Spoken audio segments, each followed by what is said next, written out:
Bridges on Air. Tulay sa himpapawid.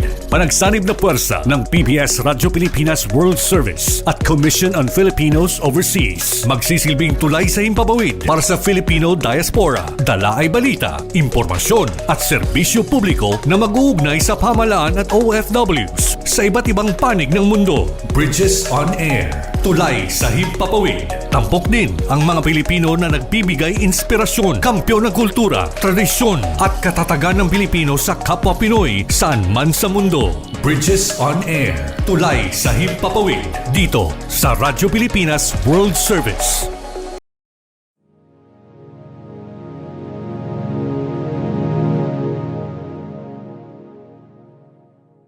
Ang Commission on Filipinos Overseas o CFO ay kinagagalak na itanghal ang Bridges on Air kaakibat ang Radyo Pilipinas World Service. Para sa inyong kaalaman, ang CFO ay ang ahensya ng gobyerno na naatasang siguraduhin ang mga Pilipino saan man sa mundo ay may kaugnayan sa bansang Pilipinas. Nais ng CFO ng ating mga migrante ay kasama natin sa pambansang pag-unlad. Hangad ng CFO ang isang komunidad ng mga kagalang-galang at mahuhusay na Pilipino sa ibayong dagat na makabuluhang nag-aambag sa kapakanan ng bansang kanilang titirahan habang nanatili na matibay ang ugnayang pampolitika, pangkabuhayan at pangkultural sa Pilipinas. Kaya naman po ay nais namin ipakilala ang Bridges on Air, ang programang magbibigay ng boses sa mga Pilipino sa iba't ibang sulok ng mundo upang ibahagi ang kanilang kwento, tagumpay at mga pangarap bilang migrante. Nagpapasalamat po kami sa tulong ng Radyo Pilipinas World Service upang mabigyan ng pagkakataon ating mga kababayan sa ibayong dagat na maging kabalikat natin sa mga usapin at talakayan patungkol sa pabansang kaunlaran. Maraming salamat po. Mabuhay ang migranteng Pilipino. Mabuhay ang bagong Pilipinas.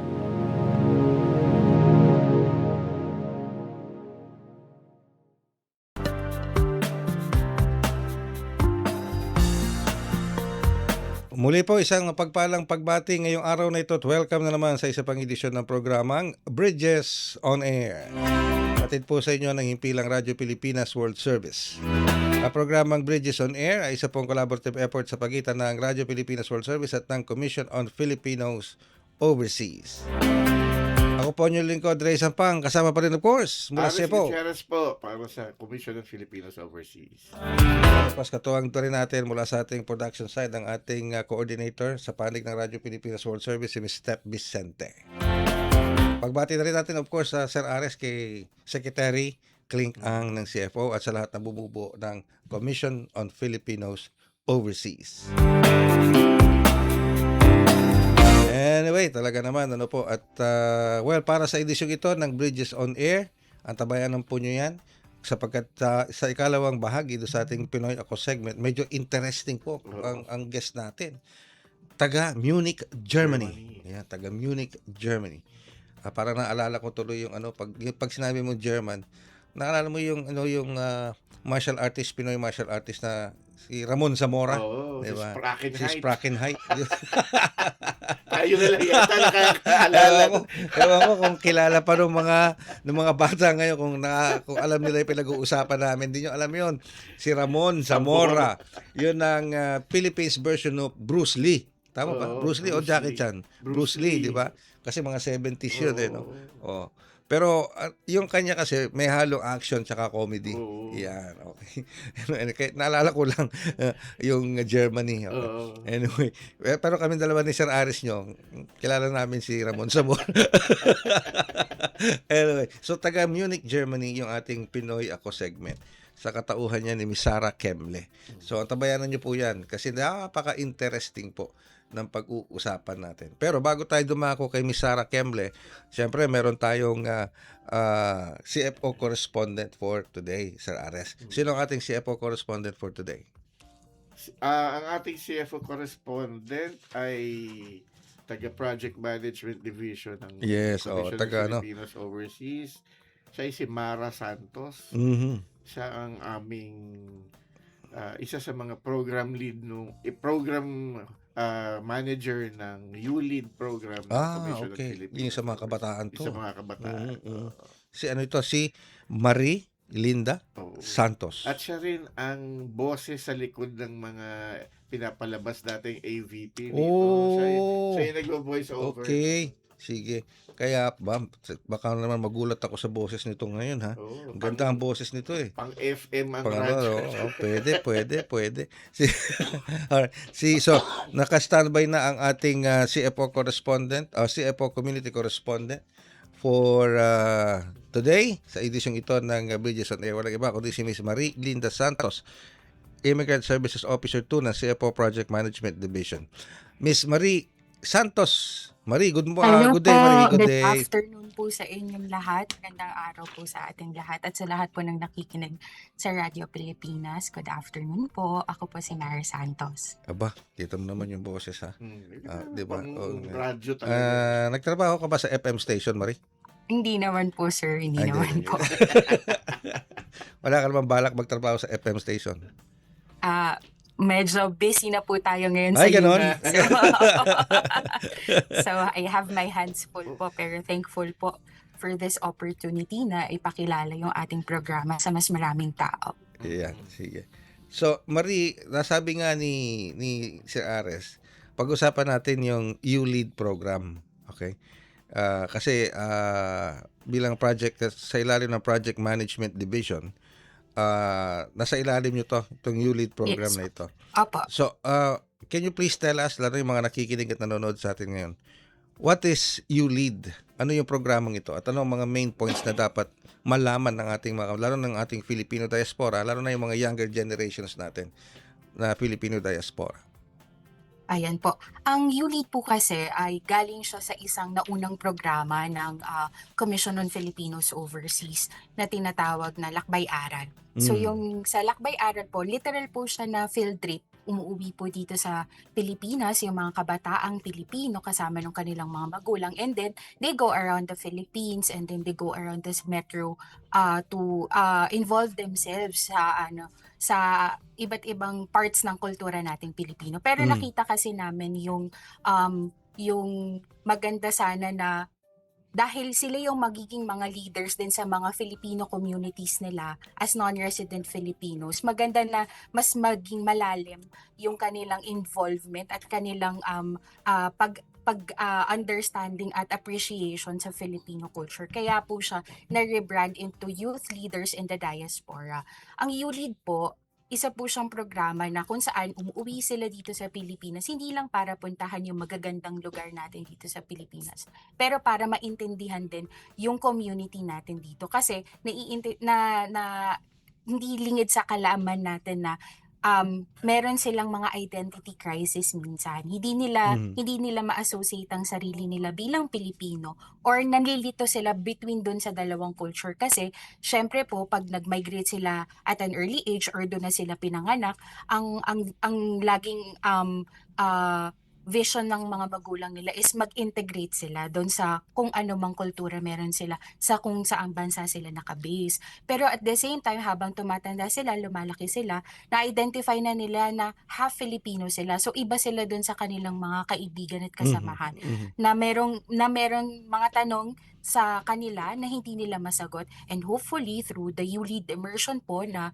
uuwi sila dito hindi lang para gumala kundi makilala kung sino yung Pilipinas, kung sino ang mga Pilipino, at para ma-associate nila na sila din ay Pilipino kahit nasa ibang bansa pa sila. So ang ULEAD po aside po sa mga, of course, nandito na din tayo, puntahan na natin yung magagandang lugar dito sa Pilipinas. We also infuse yung mga lessons po like cultural immersion and then cultural trips, heritage trips sa iba't ibang pamayanan. And then meron din po tayong community services and isa din pong major part ng ULEAD immersion ay yung nature conservation. So pumupunta po sila dito para din po ma-experience yung mga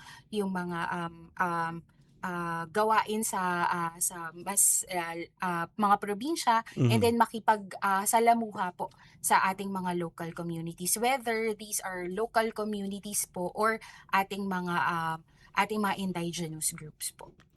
Mara, ano yung frequency ng ULEAD? Yung tuwing kailan ginagawa yan dito? Actually po, ang ULIT po kasi ang target po lagi natin is at least at the very least twice a year. Mhm.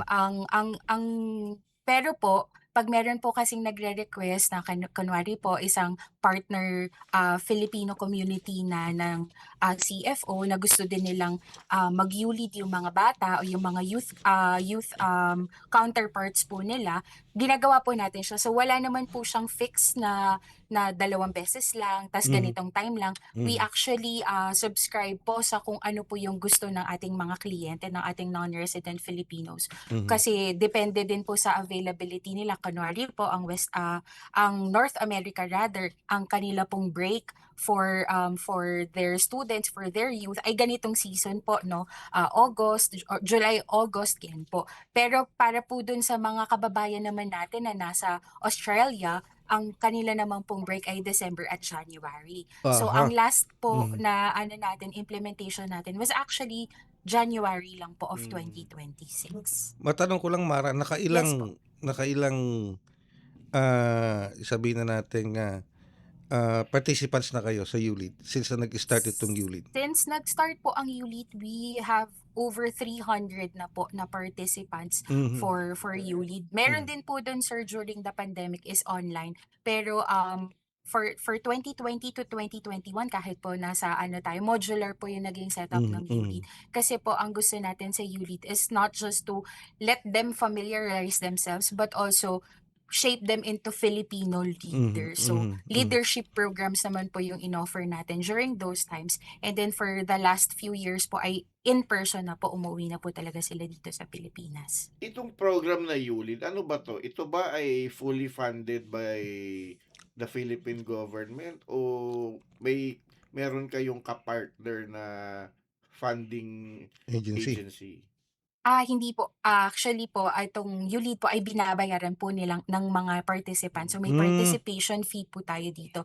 Kasi of course to cover all logistical costs of the program. Pero ang arrangement po, lahat po ng gusto nilang maging experience dito and all, wala na pong bayad yun kasi kami po ang nag-a-arrange. So yun po yung part na ginagawa ng CFO for them. If they are targeting specific objectives, specific experiences, and specific communities to visit, we are the ones coordinating kasi pag pinasok po yan sa private na tour, mahal po talaga yun. Oo. So parang ang kailangan na lang nilang isipin is of course yung participation fee nila dito and then yung airfare pabalik. Mhm. Mhm. Papunta and pabalik. Pero ang ano naman po is the CFO tries its best to cover some of the cost lang po. Mm. Mhm. Depende po siya actually sa arrangement when we craft the itinerary and the module specific for these groups of overseas Filipino youth. Pero may plano ba ang CFO na gawin na itong fully funded program para mas maraming Mm. kabataang nasa abroad ang makasama? Yes po, there have been plans to make this fully funded na po na program.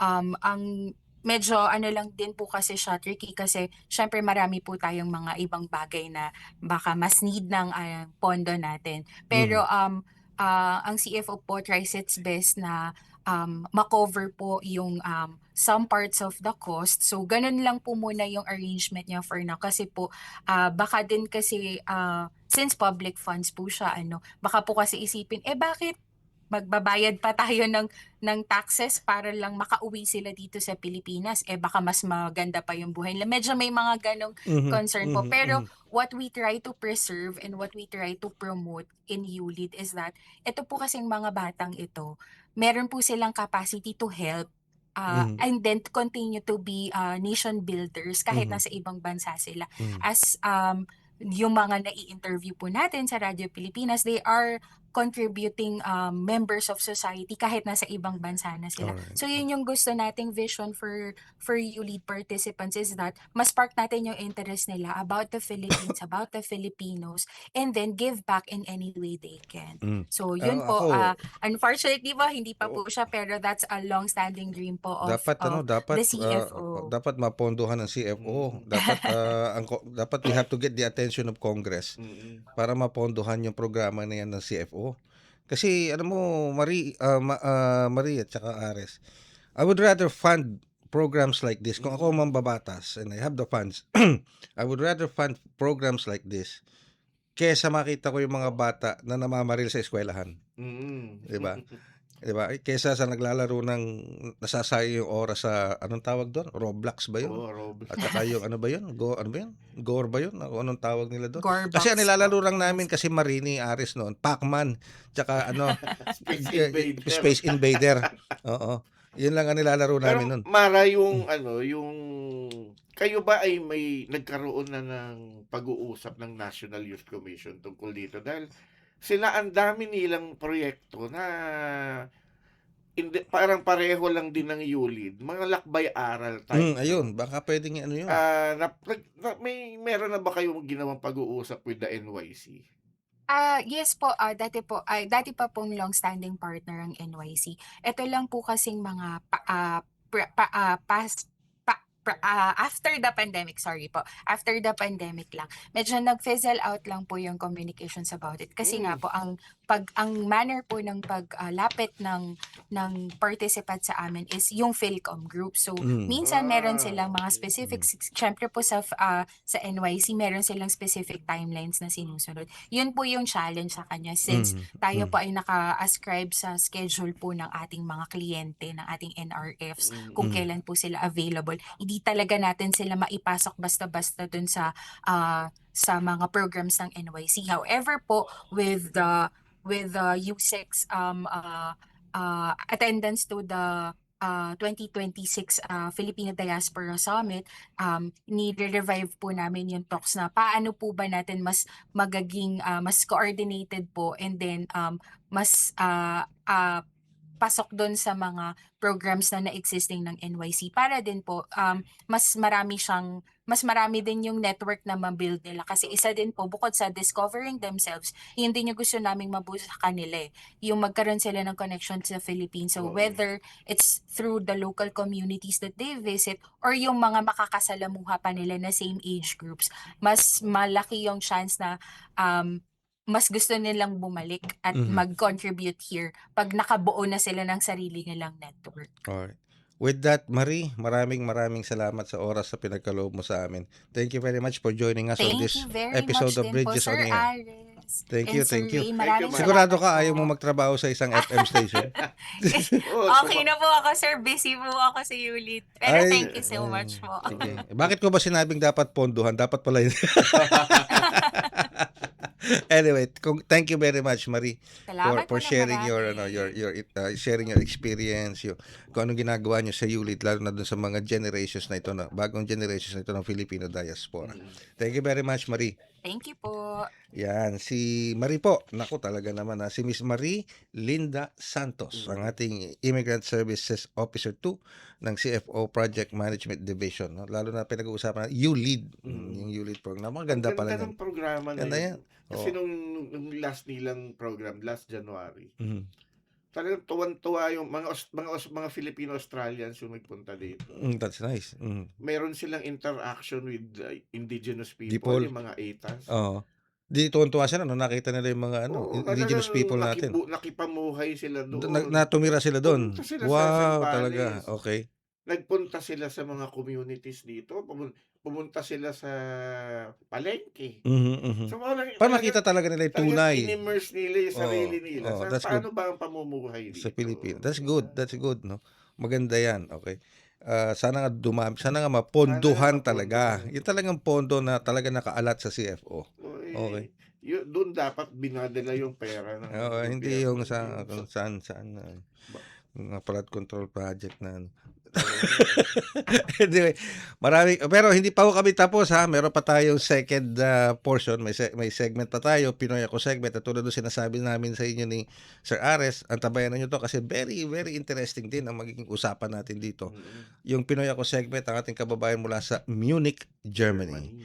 So wala pong lilipat, lilipat ng platform dito lang sa Radyo Pilipinas World Service. Magbabalik po kami para sa ating segmentong Pinoy Ako segment. Bridges on Air. Tulay sa Himpapawid. Dito sa Radyo Pilipinas World Service. Work abroad? Easy money. No visa. Baka human trafficking yan. Makialam, itimbre mo. Tumawag sa 1343 para humingi ng tulong. Paalala mula sa Interagency Council Against Trafficking. Pinoy Ako! Tampok ang natatanging galing at dedikasyon ng Pinoy na nagbigay karangalan sa inang bayan at nagsilbing inspirasyon at modelo sa kapwa Pinoy saan man sa mundo. Pinoy Ako! Dito sa Radyo Pilipinas World Service. Po patuloy na sumusubaybay sa ating programang Bridges on Air. Hatid po sa inyo ng himpilang Radyo Pilipinas World Service. Kami po ang inyong mga lingkod, Ray Sampang. At si Ares Gutierrez po para sa Commission on Filipinos Overseas. Yan, pues paalala lamang po ang programang Bridges on Air, isang collaborative effort sa pagitan po ng Radyo Pilipinas World Service at ng Commission on Filipinos Overseas. Kaya ang ating pong pagbibigay pugay kay Secretary Clink Ang ng CFO at sa lahat na bububuo ng Commission on Filipinos Overseas. Magandang araw, magandang araw, Ares. Magandang araw po, Sir Ray. At alam mo, natutuwa ako dito sa magiging guest natin. Mukhang Dahil nakita ko yung meron siyang pinadalang material. Kung ikaw ay nagtatrabaho sa newspaper o sa imprenta, relate ka sa Talaga? ginagawa niya. ano ba yung pinadala niya sa'yo? Yung nagpakadalubhasa siya sa, di ba ngayon digital na lahat? Yes, oo. Parang bumalik siya sa dati, kung sa imprenta pa, ito yung letterpress. Okay. So, hindi na namin inabot sa newspaper yung panahon na ginagamit yung letterpress, yung mga tingga, Oo. kung i-describe natin, dati kasi Parang ano yan parang offset yung mga magbubuo press ka setter. ng words. words, Oo. para kang nag-i-scrabble, Oo. may mga tiles na Oo. letra, Mhm. tapos bubuuhin mo. Kaya natututo dati yung mga nagtatrabaho sa imprenta at sa dyaryo, Mhm. magbasa ng baliktad. Tapos ganun yung ginagawa ng ating guest. Wow, talaga naman. Pakadalubhasa siya doon at nabigyan siya ng award sa Germany. Pero itong guest natin na ito, IT to, dating IT, IT, professional, pero bumalik siya doon sa old ways of printing. Kumuha siya ng parang, ewan ko, tanong natin sa guest natin kung ito ba'y hobby niya o nakita niya yung value na Mhm. para panatilihin yung, kasi it's a craft Yes. na binibigyan ng importansya Mhm. ng Germany. Mhm. Kasi talagang binuhusan nila ng pera at panahon na para ma-preserve yung mga sinaunang mga trade craft. Talaga. Anyway, yung pinag-uusap para doon sa ating mga nakikinig at nanonood ngayon. Tayo po ay nasa segmento na ng ating Pinoy Ako segment. At tulad ng sinasabi ni Sir Ares, makakasama po natin, tulad ng sabi nga pinag-uusapan namin. Biruin nyo, dating IT professional, information technology professional, digital yan, yung mga ganyan. Pero nag-e-excel siya dito sa paggamit ng mga letterpress. Yung ginagamit noong mga earlier parts ng ng printing. 'Di ba, ng pagpiprint sa dyaryo, mga letterpress yan Talagang pagtsatsagaan mo yan isa-isa. Talagang binubuo siya na. No, pagtsatsagaan mo yan. Alright? Pero sige na, hindi na natin sila Oo. paghihintayin kasi napaka-interesting nito. Kasama po natin ngayon para sa ating Pinoy Ako segment mula po sa Munich, Germany. Walang iba kundi ang ating kababayan si Sarah Kemble. Sarah, magandang araw mula dito sa Pilipinas. Magandang araw rin po mula sa Munich, Germany. Alam mo, Kuya Ray, kanina, before tayo umere, daling araw pala sa Munich. Madaling araw. Anong oras? Opo. Anong oras ngayon diyan? Alas 5 ng madaling araw Wow. po. Alas 5:30. Ginising ka namin ni Ares para Maraming salamat, Ma'am Sarah. in-store mo namin yung tulog mo. Kaya we are very very thankful for your participation para makasama ka namin, Sarah, dito sa ating sa ating programang Bridges on Air. Kanina pa namin pinag-uusapan ni Ares to, Sarah itong biruin mo, designer at printmaker ka na nakabase sa Munich, Germany. Tulad ng sinasabi ni Ares, yung ang ginagawa mo hindi basta printmaking. Yung talaga yung It's an art. art na Mm. noon pa ginagamit ito eh. Mm. Kasi ngayon puro digital na, 'di ba? Maski sa Totoo po yun. maski sa dyaryo, sa printing ng dyaryo, digital na eh, Totoo po yun. 'di ba? Mm. Pero nakakapagtaka Pe- dito, dati kang IT professional. Tapos hanggang ngayon po. hanggang Hanggang ngayon. ngayon. Okay. Yeah. Mm. O sige. Um, How did it bali come to nag- be? Paano nag-evolve ang interest mo dito sa kung saan nag-excel ka ngayon sa printmaking? It started po last time during COVID time Mm. wherein naghahanap po ako talaga ng kasi I'm in the IT industry for decades Mm. and then gusto ko po talaga ng isang creative job or career. Pero syempre, alam niyo naman sa Pilipinas, so what is kung ano yung madali kang makakuha ng trabaho, yun ang iyong pag-aaralan. Mm. So, kaya kumuha po ako ng computer engineering and then I became a computer engineer hanggang nakarating po ako sa Munich being employed sa one of the multinational German companies and Mhm. until now. Mhm. So during the time ng COVID, then I asked myself, okay, good. Then I have to do it now or hindi ko na to magagawa. Uh-huh. So naghanap po ako ng courses yung talagang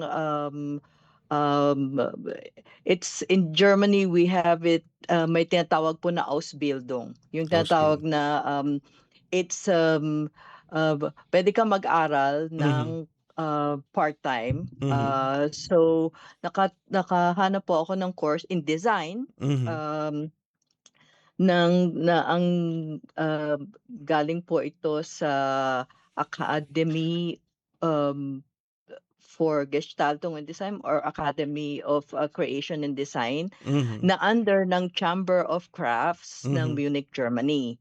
So Mhm. the Chamber of Crafts ng Munich, Germany or the Handwerkskammer, sila yung organization for the artisans and the craftsman ng Germany. And naman po sa Germany, they are really taking pride of their Mhm. crafts. Mhm. So andyan po lahat, for example, if you're a carpenter or all of the crafts na nakikita ninyo doing by hand, then they are the ones who's handling this and taking care of these people from hanggang sa pagtatayo ng company nila and then all the how-tos and the registration. Of course, they are also giving the awards Mhm. to the best artisan in their fields. And then this design course sa kanila pong meron silang design school. So I applied for the design school and I was accepted. Mhm. And then this is 2 years po. And then, since I came from the IT industry, I have to decide at the end. So, ano po yung magiging final project ko? Mhm. Actually, the letterpress came last. I graduated 2023. It was not yet a letterpress. It is still a calligraphy and a digital font. Okay. Okay. So I'm talking about baybayin. So that is my capstone project during the graduation. So for this time, so I used to analyze the baybayin using the Doctrina Christiana, and then of course, research about it and then present about it. And then for this capstone project, you have to also present not only about the history, but of course you have to really present. You have to show. You have to have a finished product. So in my case, since I'm not artisan during the time, because my classmates are all, for example, they are metalsmiths or carpenter. They are actually designing new, for example, designs Mhm. and Mhm. presented it to the, to during the graduation. And in my case, what could I present as an IT? So I told them, okay, I heard about baybayin. Eto po yun eh. Hindi ko alam na meron pala tayong pre-colonial writing. Okay. Nalaman ko lang siya year 2023. Okay. Because of an artist, a calligraphic artist Pilipinas na galing ng Japan. And then I was so interested and tiningnan ko yung mga work niya sa internet. And then I asked the head of the academy if I could use it as my capstone project or graduation project. And then she said, okay, good, that's very interesting. But of course, dalawang klase po yun eh. You will have to present it to the panel because there's this panel who will see your work or sila yung makakagawa, titingin sa gawa mo kung okay ba o hindi. And then they approve it if you will be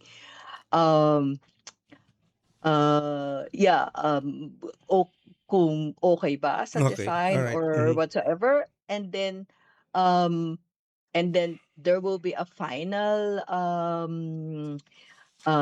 checking again or a final deliberation wherein you will be deliberating your final project orally to this commission. It's called the Prüfungskommission because this is a state this is a state board exam. Okay, a state board exam. Yeah, it's a state board exam. It's not only for the school, it is a state board exam because in Germany they have this Meister, the Meisterprüfung, which is if you will be, for example, learning to be a carpenter, for example, and then you wanted to be a Meister, so a master, it will took you 6 years. Uy. So 3 years yes. That's the thing in the Philippines. If you say, yeah, carpentero ka, you will be looked down and say, hey, you're just a carpenter. In Germany, it's different. If you say, I am trained carpenter and then I am a master carpenter, that means you are really respected in your field because you will be having 3 years really a training in a company with all the handwork and also the theory, and then the 3 years you will be training as a master. And then the master, it is actually a state board exam from the from the German state. For example, in my case, my the designer in skilled craft. That's why this term Gestalterin Gestalterin in handwork. It's there is a reserve titles that you can only use if you pass a certain state board exam. So the exam is given by the state. So for example, in my case, I took the exam that is the Gestalterin Gestalterin from for or the designer skilled craft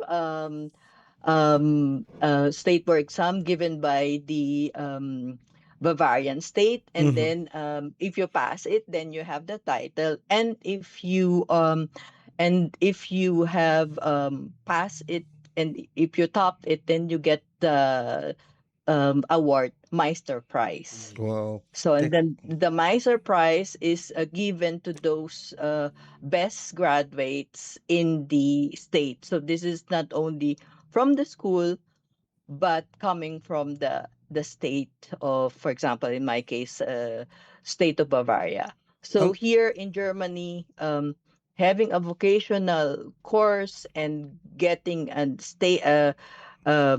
Meister exam, it is like it's like an engineering. Of course, they have a different exam for the engineering, but if you're said you are a Meister, then it's a really, really respected. Wow. It's a Talaga, no? respected field.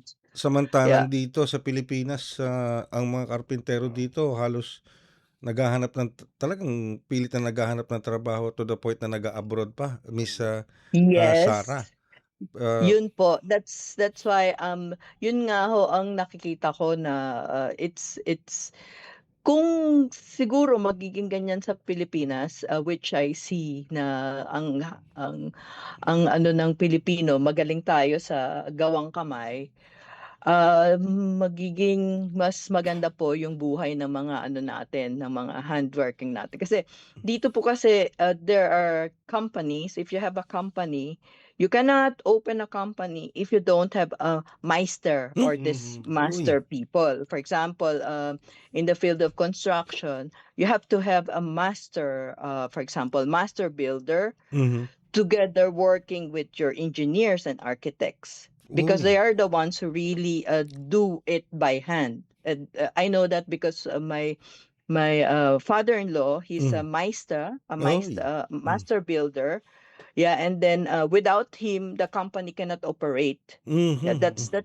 that's how Germany sees really this special people. And then as I told you earlier, ang naghahawak po sa kanila is the Handwerkskammer. So that's the Chamber of Crafts. This Chamber of Crafts, it started during the Middle Ages, or the medieval.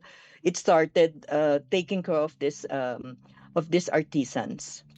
Ma'am So for Sarah, each oh, kung ina-analyze ko yung kwento nyo, ito po kaya mhm. yung dahil sa binibigyan ng pagpapahalaga ng Alemanya yung mga yung mga craftsmen, ano? Yan po kaya Opo. yung basis kung bakit may tinatawag tayong German precision? That's true po. That's true Mhm, mhm. talaga po. Kasi 'di ba sabi niyo po, I came from an IT, so really it's I came from a company, so Mhm. really corporate. And then when I took this course, ang mga kaklase ko po, mga maister, kasi this course is a design course for this craftsman. This is Mhm. Akademie für Gestaltung und Design. This is specifically for them. Actually, um I was not really because in this sa announcement nila, they said, okay, who are this for? And then they said, so this is for handwerker or craftsman. But then the offering, the course was very, very good. They said they have photography, design, everything. I said, oh my God, this is really good. And then I my husband told me, then you just call. They will just tell you that it's already there, and yeah, nothing will, nothing will, you will not lose anything if Oh, you yeah. just call. So I Mhm. called, yeah, and then you know how Germans are. Mhm. The Germans will tell you, okay, it's already there, so why are you calling? Yeah, but in this case, when I called, yeah, of course you have to talk in German. So I called, and then the secretary answered, and then said, ah, okay. Then she was very happy. I called about the and I asked about the course, and then she asked me, okay, which craft am I practicing? Mhm, mhm. And then I told them, ich bin Informatikerin, or I am an IT specialist. Was very quiet at the other side. Hindi siya Okey. sumasagot. Hindi naman po Kasi they're pinupon. expecting I will say, I am a weaver, or I'm a bookmaker Yeah. or something. So, but she was really very polite and very nice, and said, our the head of the academy is not there, so we will call you. Yeah. Okay. And Alright. then they called me for for an interview, and then maybe they see, okay, interesado talaga to. So they wanted to see if I can kasi it's not theory, it's you really have to work, you really have to um talagang hawak kamay. So Mhm, mhm. it's not design, it's you're not just drawing, you will be Mhm. talagang maghahawak ka ng wood, different materials. It's Yeah. Mm. really working hands. Mhm, So mhm, mhm. but when I then say okay, when I said okay, then okay, uh, then I started. Then I'm there. I really have a big respect for this craftspeople. For example, I have two classmates. They Mhm. are from Russia, sisters. I'm the only Filipino there. I'm the only Okay. Asians. There are two Russians, and the rest are Germans. Mhm, mhm, So the other one is a Meister Schmidt. He's mhm. the one who's doing the metal crafts, and then the two are they are porcelain how's it porcelain painter. Mhm, If you look at the plates, it is the expensive ones, mhm, mhm. it is actually painted by hand. Wow. So they are specialized in there, and then one is a weaver, and then these are really craftspeople. Mm. And then it's not unlike in our case to say, oh, ano lang ako, ganito lang ako. Mhm. No, they are really proud of their craft. Okay. They are Mhm. they will say, yes, I am a porcelain painter, or I am a weaver. So really, and then they said, yeah, I am learning for the Meister, for the Mhm, master mhm, mhm, craftsmanship, mhm. because master craftsmanship is 6 years. Wow, Yeah. that's a long time. 6 years, huh? Yeah, 6 years, and then you have to have a state board exam.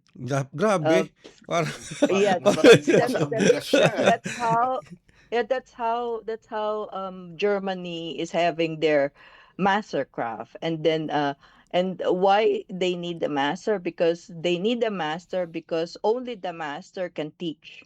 Mm, Mm. mhm, Yeah, only the master you could teach, or they say ausubildende, young people. If you're a mhm, master, if you're not a master, you cannot have this training, mhm.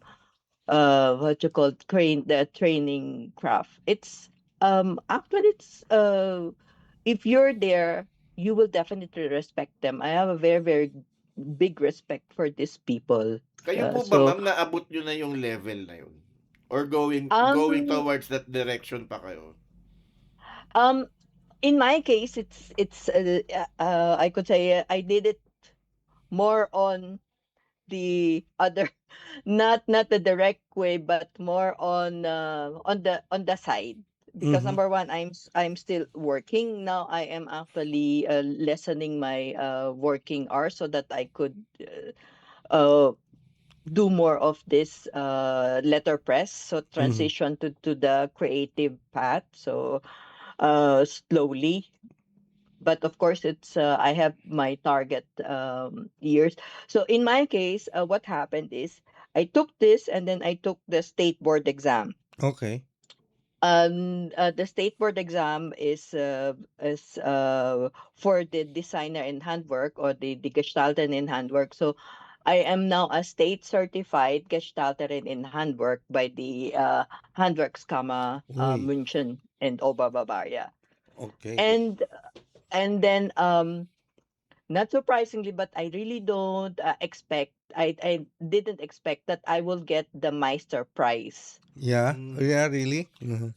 Yeah, I got the Meister prize, and the Meister prize was awarded to those who are one of the best graduates Mhm. during their time, during the batch.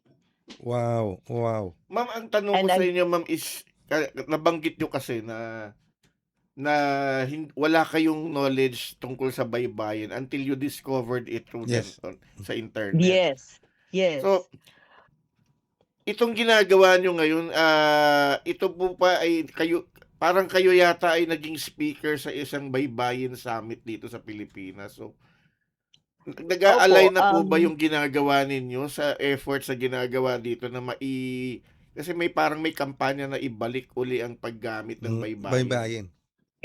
actually may istorya po ako diyan. Kasi ganito nga, um, because during the exam,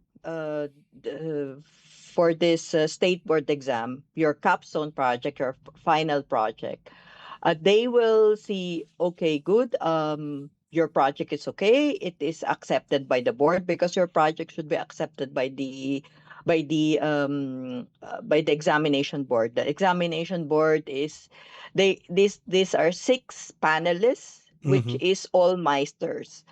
There are meisters from carpentry, photography, in all of these crafts. So if somebody is actually doing something, for example, from porcelain, for example, somebody who's expert on porcelain making could definitely say, okay, the work is excellent or not excellent. Yeah, in my case, there's a typographer who is also there, but there are actually very strict conditions in doing your project. Number one, you have to have a mentor who is an expert on this field. So in this case, I'm very lucky that I had a mentor in typography. He's actually one of the respected professor in Augsburg, the University of Augsburg, but he is also a teacher in the academy. So he said yes when I asked him if he could mentor me. But also, what they also wanted to have is to have an expert of the field that you will be really doing. In my case, I need somebody who's expert in baybayin. So what I did is I wrote emails to different, for example, cultural affairs, etc., etc., and then of course other NGOs. But and fortunately, the Baybayin Buhayin, who is actually the, I think, oldest and most of the active organization in the Philippines, answered me. They are really very supportive. And then what they did is they introduced me to their to John Nelson, or the Layson. He has this new book, Anatomia ng Baybayin. I don't know if you could see this, the orange one. Can you see that in the field? So this is um John N.L. Layson. He was actually my mentor with regards to the baybayin. So and then the thing is, number 2, your references should be books from the library. So most of the internet sources are not approved. So because you have to show which one is could be a good source or not a good source. So most of the internet sources are not approved, but some of them are. Yeah, so that's how strict and really ang higpit po nila. Mabusisi sila sa Mabusisi, sourcing. talagang ano sila. Hindi tulad Talagang ng hindi pwedeng Google lang. Hindi pwede, hindi pwede. Hindi pwede po. And then these are really expert people that hindi ka pwedeng lumusot-lusot, and then wala ding bayaran. So yeah, and then okay, good, and then if it's approved, everything is there. So in my case, ang hirap po sa baybayin during the time. Ngayon madami ng mga madami ng, after that was 2023, after 3 years, madami ng mga information about baybayin. And this book from John, I met him in London last month, yeah, during the 10th year anniversary and his book launching in London Community Center, um, where they teach Tagalog and also Mhm, mhm, baybayin there. mhm, So, kasi madami talagang Pilipino naman sa London. mhm, So, I met him last month, and then he launched his book. And then during that time, when I'm having my capstone project, his book is still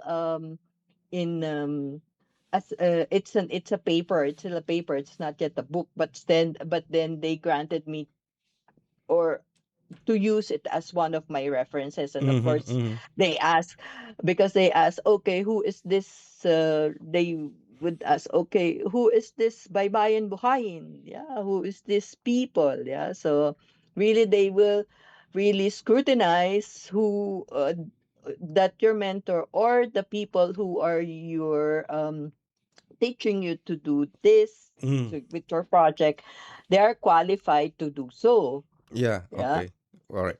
That's why when I told them, okay, the Baybayin Bahay is a NGO, then they are the ones who actually pushing the bill to the Philippine Senate, Mhm, and then they said, okay, good. Then I also had this article, and then show it to them. Okay, good. Then they approve it, and then afterwards, okay, the project starts. And then my mentor, the professor, he's very very good. And mhm. then yeah, the thing is, this is how the exam goes. You have to submit your project, so it's because it will be exhibited. They Mhm, have mhm. they have their own gallery. There's the Galerie Handwerk. It's called Galerie Handwerk in Munich, so it will be displayed there. Yeah, but only those work or only those who pass it will be displayed. Okay. So your capstone project should be in a way you will be submitting it in a way that it is ready for exhibition. So Mm. kailangan maganda na siya. So and then with all the documentation, everything, your references, it's everything. They will scrutinize it. You will submit it na naka-exhibit, ready na siya, and then it will be there for I think more than a week. More Mhm. than a week, and then the six panels, they will check, they will scrutinize it, they will discuss about your work, they will of course grade it, and then after a week there will be an oral examination. So you have to defend your thesis or Mm. defend your capstone project. Why is it? And then of course it's in German. So All and right. then if you don't pass, this is the very sad thing. If you don't pass, then you have to pack it up and then bring it home. Oh, okay. Mm. Really? Yes, and then that's really the sad thing if you don't pass. That's why in my case I never expected that I will get the My Surprise award. Um everybody, or it's very nice to have that award, but I told myself, oh, hindi kaya to. Okay. Mm.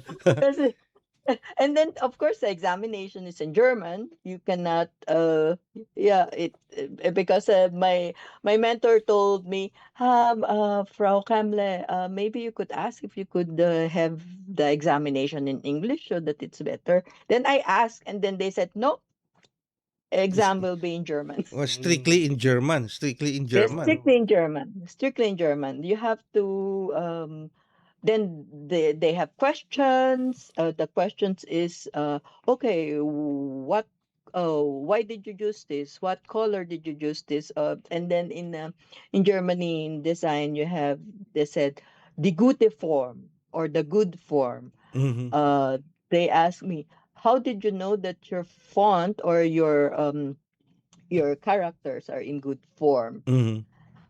That's the very good thing.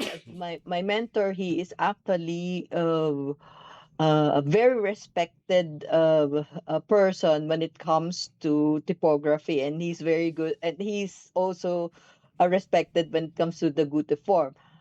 And then he told me, it was actually approved by Mhm. my mentor. And then when I told his name to the board, he said, okay, good, they all agreed. But uh before I got the good form, I think I have to change it 10 or 15 times para Okay, ma-perfect alright. yung form. Mhm, Sometimes, that's why, ito nga po, that's why sabi nyo, it's precision. Mm. mhm.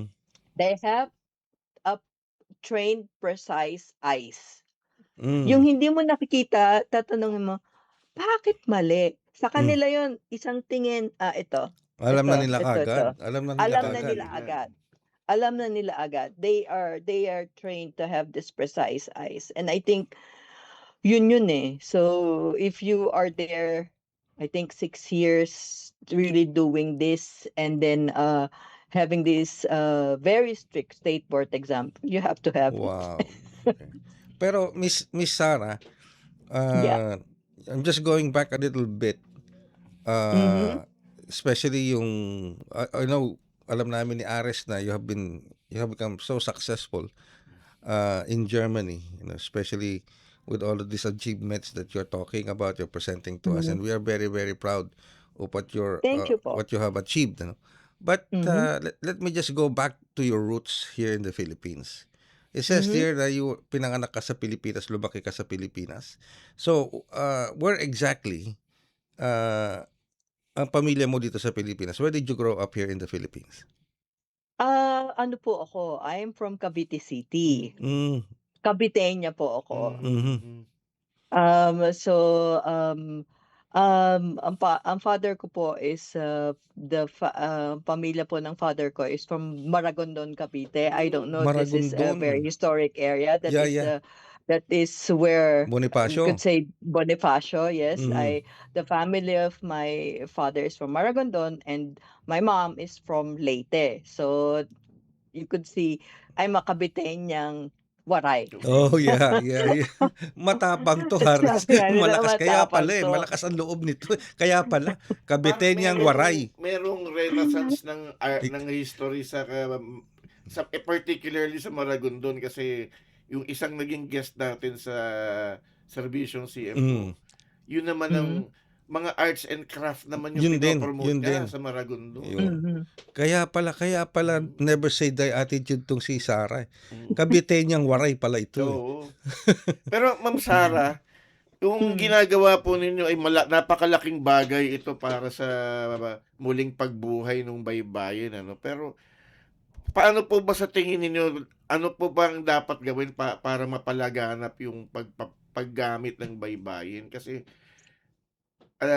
medyo kung hindi ka talaga na kahit wala kang idea sa baybayin, parang hindi mo malaman kung ano po yung mga characters na yan, eh. Ano po ba yung dapat nating gawin para mapalaganap yan?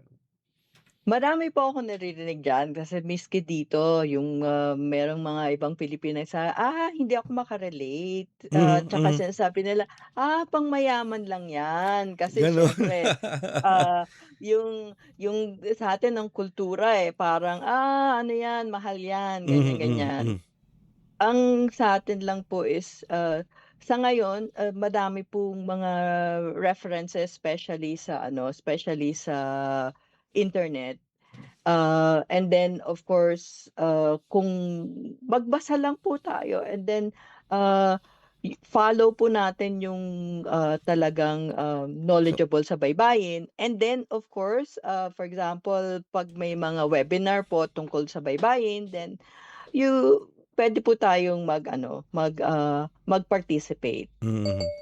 Pero Kasi for example, sorry po, kasi po in my case, ako po dati 2023 hindi din po ako ay first time ko po narinig yun. Pero the more po tayo na magre-research or malaman po natin ang pre-kolonyal na historya po natin, talagang magiging, sabihin po natin, we have to be proud of ourselves. And then, dito po kasi sa Germany is, ano to maano to kay Rizal, malapit Oh, sa yes, yes, ating, yes, yes. kay Jose Rizal. So, if you will see Heidelberg, and then, Pilipino kayo, magiging proud po kayo talaga. Kasi isipin ninyo, siya lang yung bayani na merong kalye doon, at saka Wow. talagang Mhm. makikita nyo kung paano siya nirespeto ng mga Europea dito. Okay. Then going back po dun sa ating, letterpress 'no, Mm, mm. ang nangyari po kasi, after nitong meron akong font, then napunta na nga po ako for, ito naman pong organization for, the, Black Art, or the Verein für die Schwarze Kunst. Ang ano po nito, organization nito, is they are the ones who are, reviving or maintaining the letterpress art. Mhm, So, mhm. I became a member of this organization, and then if you became a member of this organization, you could, apply for a journeyman's training. So, ang nangyari po, I applied, then of course I was accepted, and then this was a scholarship wherein you could, in different European ateliers, they will be training you for the letterpress and using the traditional letterpress. Mhm. So in this, uh, last 2024-25, I was in Holland, Mhm. in Switzerland, and then of course in Germany twice, and then, I was also in Finland for this type of, printing. Alright. So dun ko po, and then, you will be also mentored by, let us say, also Meister, because they have this, Schriftsetzer Meister, Meisterin, und Druckermeister, Meisterin, which is, ano po, yung iba is a member of the Gutenberg Society. Mhm. And alam naman po natin, the Gutenberg is, really known for the letterpress, or the Mhm, mhm. traditional press. Alright. So, Last question na lang, Miss Sarah. okay. Mhm. How is, of course, ang alam ko, you are now married to a German, am I Opo, correct? opo. So Yes. what's the name of your husband, and how is he supporting you on this endeavor of yours? Very, very po. Udo is the name of my husband. We are married for 30 years. Wow, 30 years. Yes, we're married for 30 years. And he's, very, very supportive, because he was, yeah, we're, I could say, colleagues, Mhm. way back before. He was very, very supportive. And of course, he was also, for example, he's very technical. Mhm. The letterpress, iba po, the Yes. presses, Yes. it's a technical, and not a technical machine, Yes, yes, yes. wherein everything should be, calibrated. Mhm, And in mhm. my case, I'm more of the creative one, and he's the one who is more of the technical so Okay. siya yung nagka-calibrate. And of course, for example, in my studio right now, I have two presses. One is from the 1900s. That's Wow. the Robel press. Yeah, Wow. I have a, and then the other one is the Correct Stuttgart, the small one. It's, from the 1950s. And, I am very lucky po na one of the senior members of Verein Schwarze Kunst, because, these people, they are already retiring. Mhm. What he gave me is, he gave me his, whole, Schriftsetzengasse. So that is where you, typeset, and then with his, I think, 300 metal type fonts, Dami. Ang na dami nun. collection. Ang dami. He gave it to me. He gave it to me. So it was actually from, Mosbach, that's near Heidelberg, from his, studio in Mosbach, transferred to Munich. So it's a total of, I think, around 2 tons of around 2 tons of Wow. metal types Aba. with all the things that I need for doing the letterpress. It was all gifted. Ano po yun, Wow, talagang Wow. talaga regalo. naman. So, Dito walang na-preserve eh. Oh. Yung mga yeah, 1900s, you have a letterpress dating back all the way from the 1900 po. 1900s. Yeah, 1900. So Ma'am, I di have po a ba kayo napaso ng tingga, ma'am? hindi Nasubu naman po. Binubuhusan kasi yan ng tingga Imaginein eh. mo, Ares, Sarah, the historical value. Not much more on the amount of the value, money wise, financially wise, about that letterpress dating 1900s. Yung Mhm. historical value nun, historical and Oo. heritage value, 1900s letterpress. That's something. Buti walang kumukuha, walang sumusulat sa inyo diyan, Ma'am Sara, na sinasabing, can we preserve this and put it in a museum? Walang gumaganon. They have enough museum naman po. Okay. The ones whom I attended or trained, for example, in Switzerland, that's the name of the museum, or it's actually a working museum. That's Tipurama. That's one of the biggest working letterpress museum in Europe. And it is actually, you will see the one, if you will look at the books, for example, the Gutenberg Press. They have, I think, a copy of the Gutenberg Press there, and then from all of the eras, they have it. Yeah, in Tipurama. And of course, if you will see in Leipzig, in Dresden, they have a lot, because that's what I see good in this in Germany. Even, for example, some of the funds are, for example, the governments don't have enough funds anymore. They are a lot of private people, just like, for example, one of the senior member of this organization. They are really giving importance to this. So they are, number one, voluntary doing this, and of course,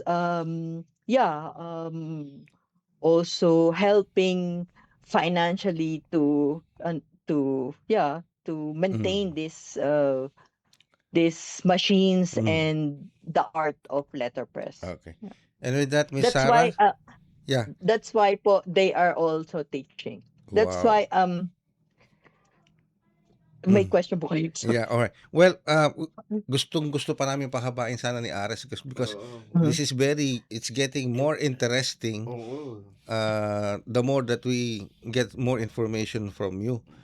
Pero we are limited dito sa oras natin. So, sa puntong ito, Sarah, siguro kukunin na lang namin yung what message can you give to the Filipino people who are listening and watching this program, especially our fellow Filipinos in Germany.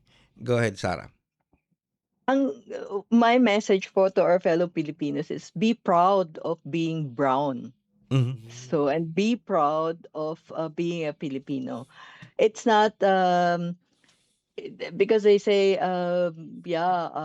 because of our colonial upbringing, we forget being a Filipino, and being a Filipino, especially if we're having this kapwa, Mhm. that's the thing that we could be proud of. And of course, yeah, I hope, because the thing is, just like in my case, they are very interested, the German people, or the people whom I'm working with. They're very interested in our script, the Baybayin.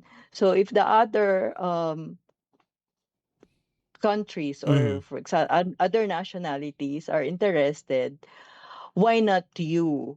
So, and Mm. then, wag na po tayo magtalo-talo na hindi naman ano yan, pang Tagalog lang yan. Mhm. No, Mhm. it's maybe it's we have different languages, yes, but if you will really look at the form of baybayin, it's it's very similar to each other. And then, it's if it's not it, then well, we support one of the script, Mhm. or yeah, All right. yun With lang po. And then, be proud. And then what hindi po miski ano pong mangyari, even if we blonde, magpa-blonde po tayo, magpaputi tayo, Pilipino pa din Yun tayo. yan ang sinasabi. Yan ang Yun ang maganda doon. masasabi ko. 'Di ba? Sabi nga nila So, sa Miss Sara, 'di ba? Huwag kang mahiya kung pango ang ilong mo, 'di ba? oo naman 'Di po, ba? because that's Pilipino yan. Okay. Anyway, maraming salamat Miss Sara. Na we enjoyed listening. We enjoyed discussing with you your achievements. And we wish you all the best sa future endeavors mo dyan sa Germany. Thank you very much, Miss Sara. one last lang po, and I think for August there will be some activities for the so the buwan ng wika. Mhm. So I think we will be having another session for this one. So more on the letterpress, the Mhm. Baybayin letterpress, and for this one. And yeah, I think thank you so much po. It was a very a good All right. conversation with you. Thank you so much. Thank you very much, Miss Sara. Kemble from Yeah, Munich, Kemble po. Germany. Thank you so much. Alright, well, dyan na natin ipipinid ang isa pang edisyon ng ating programang Bridges on Air. Napakarami nating nalaman kay Miss Sara. Oo. Yung kanyang pinagdaanan, Kumbaga yung para tayo experience. nag-masterclass Pero din. mo, 6 na taon, di ba? Kasi kung dito mo i-apply sa atin, karpintero, di ba? Ano lang yan, parang Eh. sasabihin nila, hindi na kailangan Kasi dito, bibigyan mo ng lagari, Oh, ibigyan mo ng martilyo, oh. ibigyan mo ng pako. Sige, tansyahin mo na yan. Ikaw na bahala dyan, di ba? Basta tumayo at naipako mo, tumayo, okay na yan. Hindi pala ganun. Sa Germany, biro nyo 6 na taon, ang tindi Yun nga parang ipinaliwanag na rin niya na ito yung German precision na Wow, tinatawag. kaya pala pag sinabi mong, hindi naman siya nagpo-promote, pag sinabi mong Mercedes-Benz, Oo. pag sinabi mong BMW, yung pang mga German-made Volkswagen, ang unang pumapasok sa isip noon yung matibay at saka yung precision, tsaka yung perfection, di ba, na sinasabi. Kaya pala ganun ang tingin na lang sa Germany. Yung kultura na lang. Wow, okay. Galing. Pero hindi ko pwede bang glue na lang? Ay, maraming salamat, Sir Ares. Thank you very much sa pagpapaunlak, sa pagsama mo ulit sa amin dito sa Bridges on Air. So, magpipili na po tayo ng isa pang edisyon ng Bridges on Air. Ulitin lang naman po namin ni Sir Ares, ang Bridges on Air ay isang collaborative effort between Radio Pilipinas World Service and the Commission on Filipinos Overseas. Muli po, ako yung lingkod, Ray Sampang. At Ares Gutierrez po para sa Commission on Filipinos Overseas. Maraming salamat at hanggang sa susunod na edisyon ng Bridges on Air. Bridges on Air. Tulay sa himpapawid. Panagsanib na puwersa ng PBS Radyo Pilipinas World Service at Commission on Filipinos Overseas. Magsisilbing tulay sa himpapawid para sa Filipino diaspora. Dala ay balita, impormasyon at serbisyo publiko na mag-uugnay sa pamahalaan at OFWs sa iba't ibang panig ng mundo. Bridges on Air. Tulay sa himpapawid. Tampok din ang mga Pilipino na nagbibigay inspirasyon, kampyon ng kultura, tradisyon at katatagan ng Pilipino sa kapwa Pinoy saan man sa mundo. Bridges on Air. Tulay sa himpapawid. Dito sa Radyo Pilipinas World Service.